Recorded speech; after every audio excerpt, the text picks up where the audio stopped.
Hi, this is April 1st, our Wednesday night gathering. We are not doing like we used to. We used to gather every Wednesday night at 6:30, and so we are trying to be good citizens and stay in our homes as much as possible. And I want you to know that today, although we do have 3 puppets with us, they're siblings. They live at the same home. We have taken every restriction. There's no one else in the building but us and their mom. And then there is our cameraman, and then Joel is doing his best to direct us. So we have taken all the precautions. There's not more than, there's 4 of us and 3 in the background. We're all keeping our distance from each other. We all drove up close to the building. No one else is in the building but us. And this may be the first and only time we do this.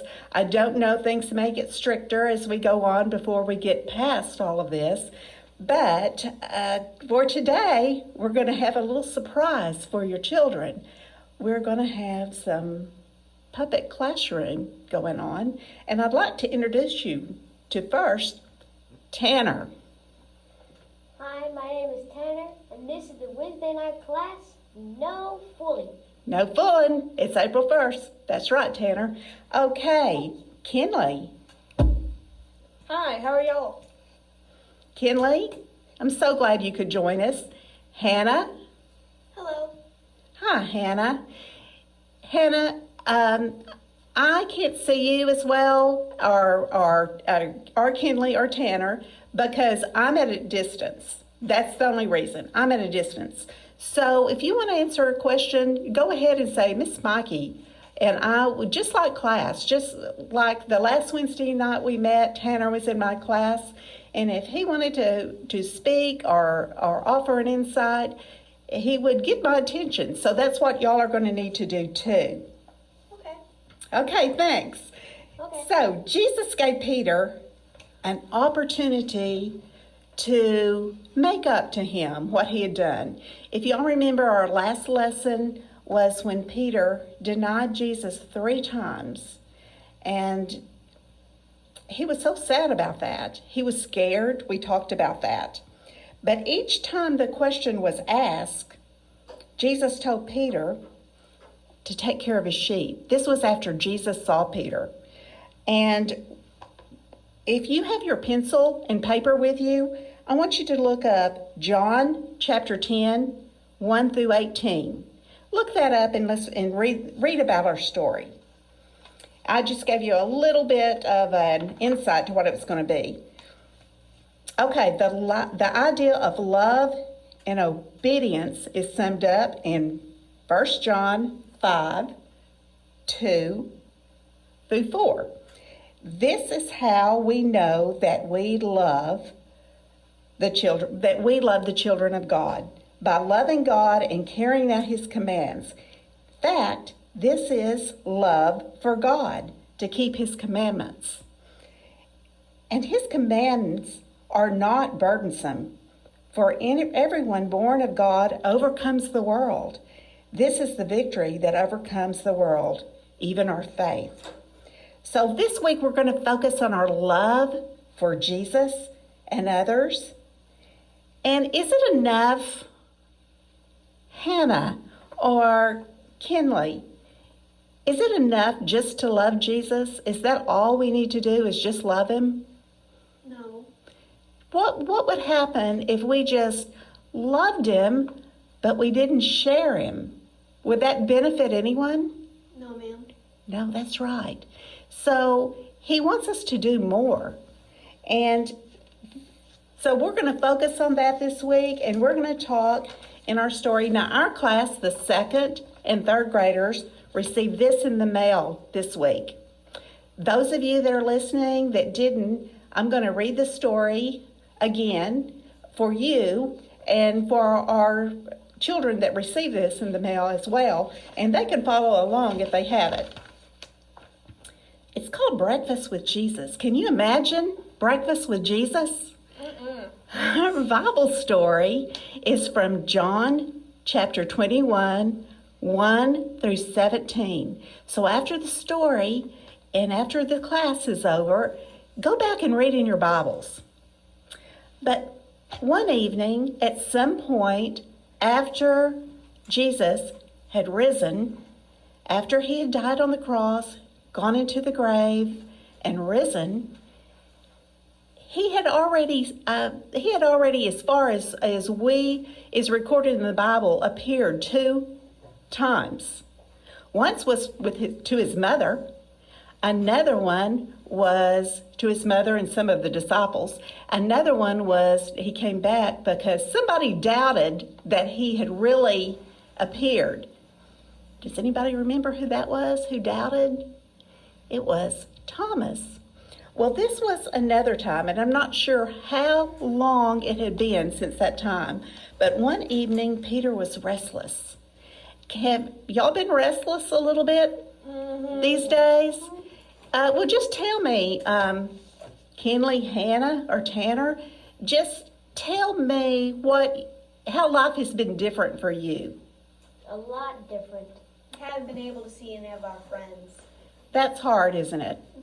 Can you imagine how the disciples felt when they had been with Jesus day in, day out, and all of a sudden he had just been taken away from them? It'd be a little lonely. It would be very lonely, wouldn't it?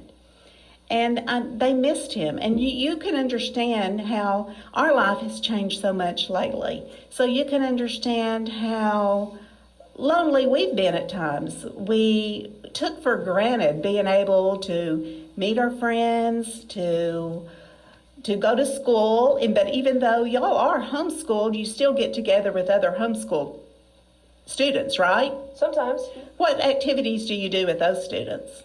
We like to go play board games or go bowling, stuff like that. We get to go to the park. Right. We can still do some of those things. We can still get outside in the sunshine, but we can't interact and we can't run up and hug our friends, and we have to wash our hands repeatedly and do some other things like that. So you can imagine how Peter was restless, right? Yes, ma'am.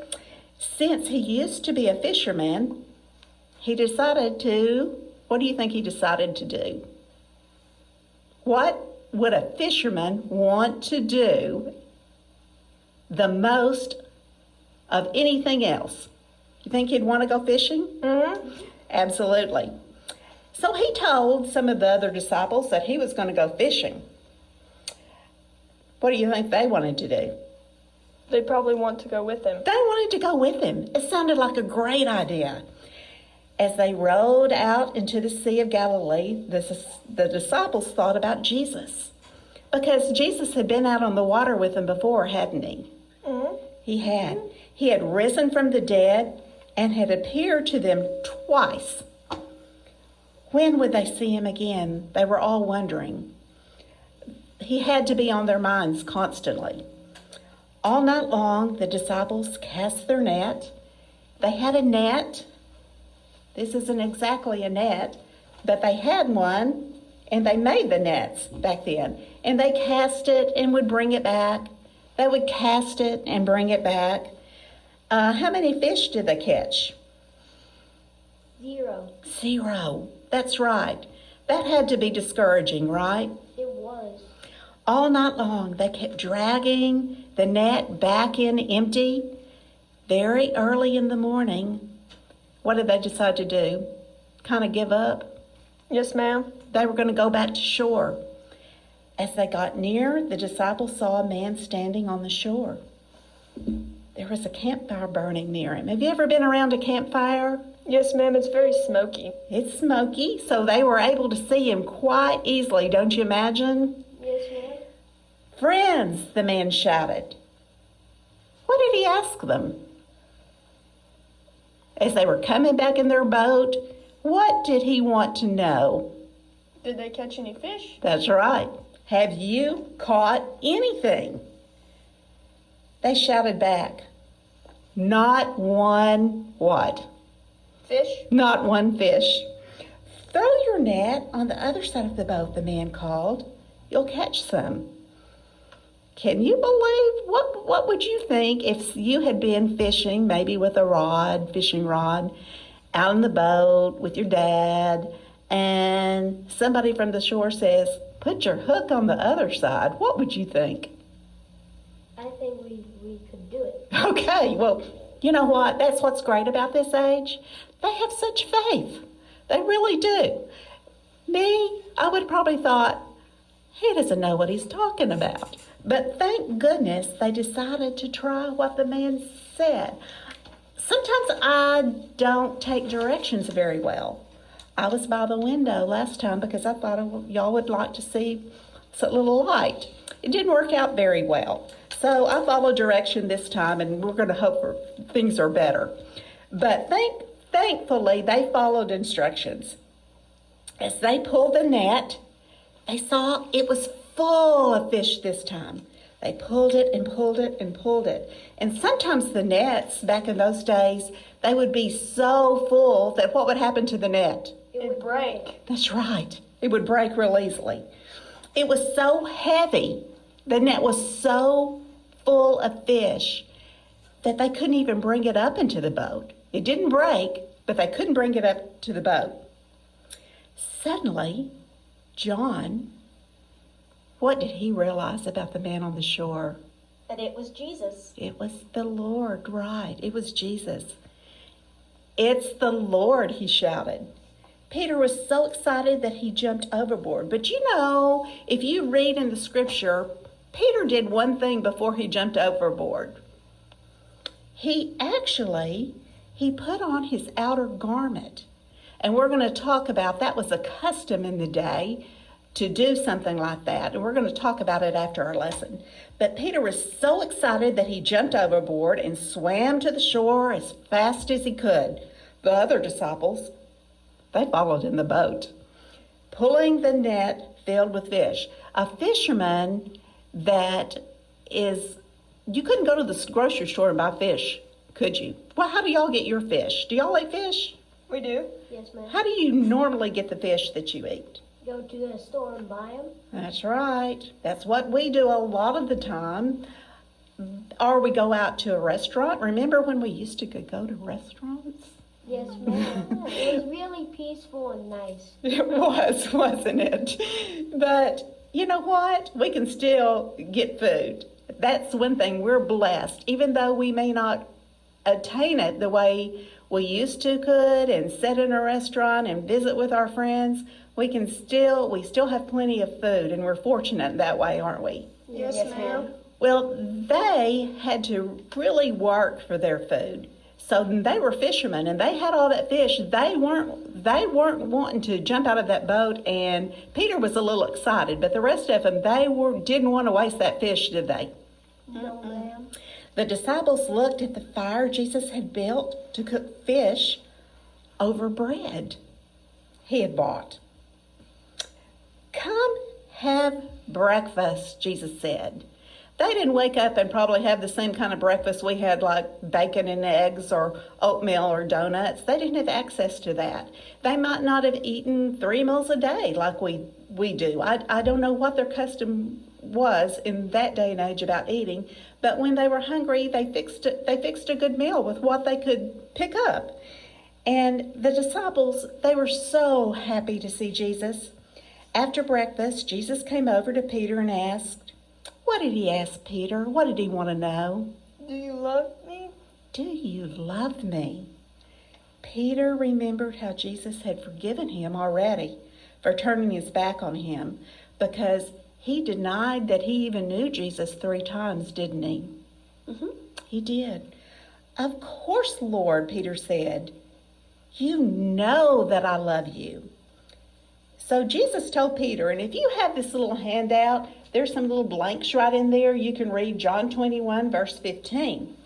So Jesus told Peter to feed something. What did Jesus want Peter to feed? Sheep. Right. He said, Jesus told Peter, feed my lambs. Jesus again asked Peter, do you really love me? What did Peter say? Does anybody remember what Peter said when he asked him again? Yes. What'd he say? Do you Yes. love me? You know that I love you. He was getting a little bit, he couldn't believe that Jesus had to ask him again. He loved him so much. Jesus repeated his command. He said, take care of my sheep. Then Jesus asked a third time, Peter, do you love me? Peter began to feel a little bit hurt because Jesus had asked him the same question. How many times? 3. 3 times. You were listening. He said, Lord, you know all things. You know that I love you. And then what command did Jesus tell him to do again? Feed my sheep. Feed my sheep. And finally, after 3 times, finally, all at once, Peter understood what Jesus was doing. On the night Jesus died, Peter had said 3 times that he didn't know Jesus. Now, Jesus had given Peter 3 chances to promise his love. And Jesus gave Peter a chance to show his love. How did Peter give Jesus a chance to show his love? He fed his sheep. Right. Do you think he just meant to feed some sheep that were grazing in the field? No, ma'am. That's not what he meant. What do you think he meant by feed my sheep? Anybody think they know? Maybe help people. Yes. And to teach people about Jesus. That's exactly right. By doing Jesus' work. Peter understood that feeding Jesus' sheep meant taking care of Jesus' followers. Peter decided that this time he would show his love for Jesus. Did Peter let Jesus down again? No, ma'am. He did not. He would spend the rest of his life helping people be better followers of Jesus. Okay, I'm going to say the memory verse, and if you're listening at home, Kinley, Hannah, and Tanner are going to say this together after I say it. We're going to all say it together, but first let me tell you what our memory verse is. It's in John chapter 14, verse 15. If you love me, keep my commands. Okay, are y'all ready? Yes, ma'am. If you love me, If you love me, keep keep my commands. my commands. John 14, 15. Now let's all say it together. Are y'all ready? I'll count to 3, okay? Okay. 1, 2, 3. If you love me, keep my commands. John 14, 15. What does that verse mean to you, Kinley? I believe that if you love Jesus, you will do everything you can to please him. That's so right. Everything you can do. Because just loving him is a wonderful thing, but it's not enough. It's not going to do our neighbor any good if we don't show our neighbor our love for Jesus, right? Yes, ma'am. How have people shown love to you? Does anybody want to answer that question? Me, can I please? Please do. We can write notes to them and spend time with them. That's right. Right now, since we can't spend time with a lot of people, can you imagine how wonderful it is to get a letter in the mail? Have you ever received a letter in the mail? Yes, ma'am. How did it make you feel? Really, really good. Right. So, how do you think it makes someone else feel? Very special. Very special. That's right. That's a great way to serve Jesus right now. So, in the past, before we were all having to stay in our homes or not get out very often, how have you shown love to others? Anybody want to answer that one? We've called people and asked them how they were doing. Oh, that is such a good thing. Right now, you probably can't see your grandmother very often, can you? No, ma'am. But can you imagine how wonderful it makes her feel to hear your voice? Really, really special. And it makes you feel good too, right? Yes, ma'am. That's a great way to show your love right now. How does another person know when you love them? Well, you call them and ask how they're doing to show that you really care. That's very good, very good. Because I'm sure your grandmother in her heart, she knows you love her, but when you confirm it, it just will make her day. So, when have you faced a tough time because of your faith in Jesus? Right now, I actually don't want you to answer that. Can y'all just think about that one? Because that's going to be our focus on lesson 5. And we're going to get to that in a little bit because we're going to actually do 2 lessons. So we're going to take a break right now and we will see you soon.